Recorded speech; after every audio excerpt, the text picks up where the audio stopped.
कक्षा 12 विषय अर्थशास्त्र अध्याय 5 पूर्ति की अवधारणा।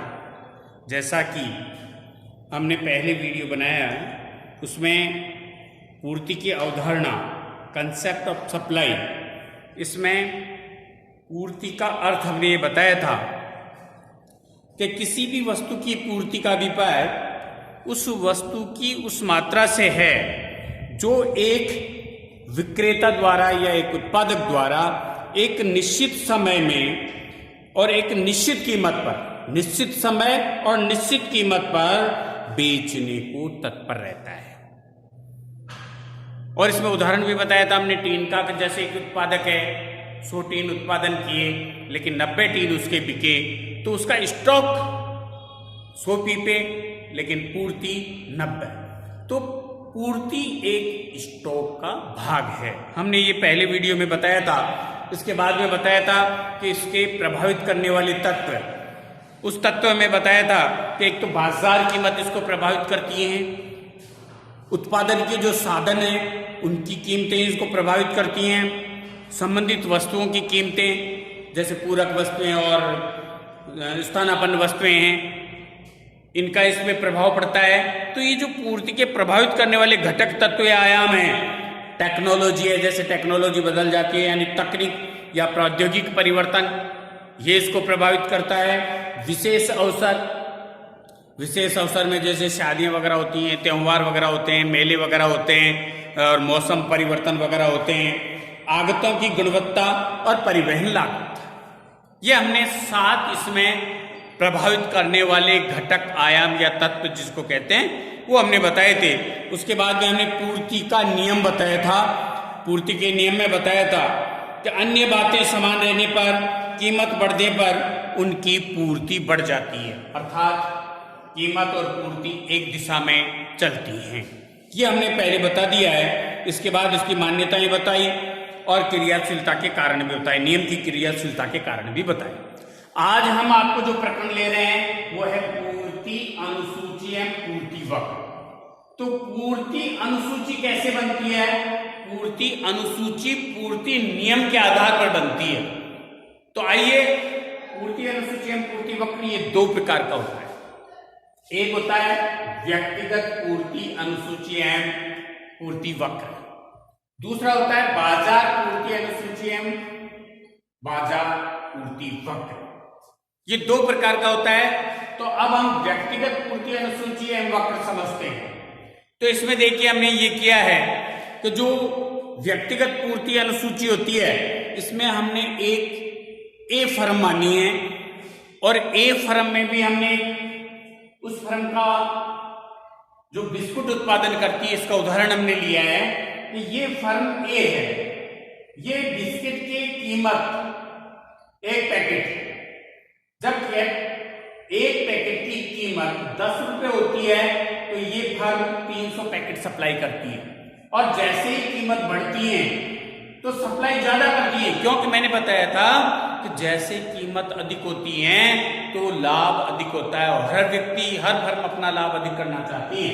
जैसे कीमत 30 रुपए होती है 500 पैकेट सप्लाई होती है, और जैसे कीमत 40 रुपए होती है 600 पैकेट ये फर्म सप्लाई करती है। एक फर्म का उदाहरण लिया है व्यक्तिगत में, ये पूर्ति है फर्म की। इसको अब वक्र, पूर्ति वक्र में देख लीजिए। ओ एक्स, इस पर हमने क्वांटिटी ली है, और ओ वाई, इस पर हमने कीमत ली। आप देखिए, जब कीमत 10 रुपए है पूर्ति 300 पैकेट, जैसे कीमत बढ़ती है पूर्ति 400, 30 रुपए होती है 500 पैकेट, 40 रुपए कीमत होती है 600 पैकेट। तो जैसे जैसे कीमत बढ़ती जाती है पूर्ति बढ़ती जाती है, और यह है सप्लाई एस। ये सप्लाई का पूर्ति वक्र है। अंग्रेजी में सप्लाई, हिंदी में पूर्ति। तो ये देखिए कि आप सीधा ये एस से एस सप्लाई कर्व यानी पूर्ति वक्र जो बन रहा है ये व्यक्तिगत पूर्ति एक फर्म का है। अब आइए इसको, अब हमने माना कि बाजार पूर्ति अनुसूची, अब इसमें ये हमने उदाहरण जो लिया है इसमें 2 फर्म मानी है ए और बी। ए बी सी 3 भी मान सकते हैं, 4 भी मान सकते हैं, ऐसा कोई प्रतिबंध नहीं है कि हम 2 ही फर्म माने या 3 फर्म माने। लेकिन हमने यहाँ जगह की वजह से थोड़ा सा 2 फर्में मानी कि बाजार में 2 फर्म बिस्किट उत्पादन करती हैं और पूर्ति करती हैं।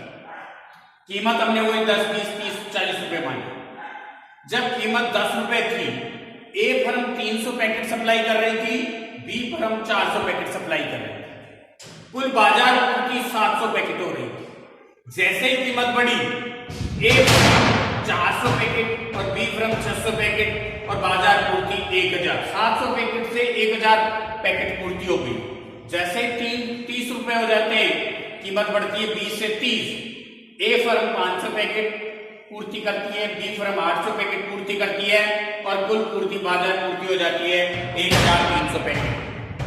कीमत बढ़कर 30 से 40 रुपए जैसी होती है, ए फर्म 600 पैकेट पूर्ति करती है, बी फर्म 1000 और कुल बाजार पूर्ति 1600 पैकेट हो जाती है। तो अब देखिए, जो इसका बाजार पूर्ति वक्र का वक्र बनाएंगे तो देखिए, आप वही ओ एक्स पर पूर्ति की मात्रा ली है, ओ वाई पर कीमत ली है, 10 रुपए, 20, 30, 40। जैसे ही कीमत 10 रुपए है, कुल पूर्ति 700 पैकेट, पूर्ति 700 पैकेट। देखिए आप 10 रुपए पर 600 और 800 के बीच में 700। जैसे ही कीमत 20 रुपए होती है और पूर्ति बढ़कर 1000 पैकेट, तो ये 1000 पैकेट। जैसे ही 30 रुपए कीमत होती है, बढ़कर 1300 पैकेट, और जैसे 40 रुपए होती है, बढ़कर ये 1600 पैकेट। तो ये जो है, ये बाजार पूर्ति का एक उदाहरण लिया हमने 2 फर्मों का। हम चाहे इसमें तीसरी फर्म सी और करके जोड़ के कुल बाजार पूर्ति बना सकते हैं। अब ये जो बाजार पूर्ति का वक्र है, इसमें 2 फर्में बाजार में मानी है और कुल पूर्ति है, तो इसमें भी देख लीजिए आप एस कर्व, सप्लाई कर्व।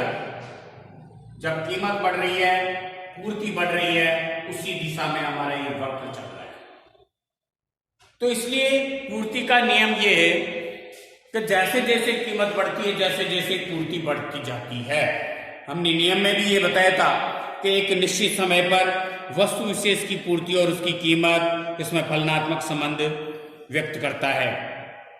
और पूर्ति का नियम ये बताता है कि वस्तु की कीमत और पूर्ति समान दिशा में गतिशील होती हैं, अर्थात वस्तु की कीमत और पूर्ति प्रत्यक्ष और धनात्मक संबंध होता है।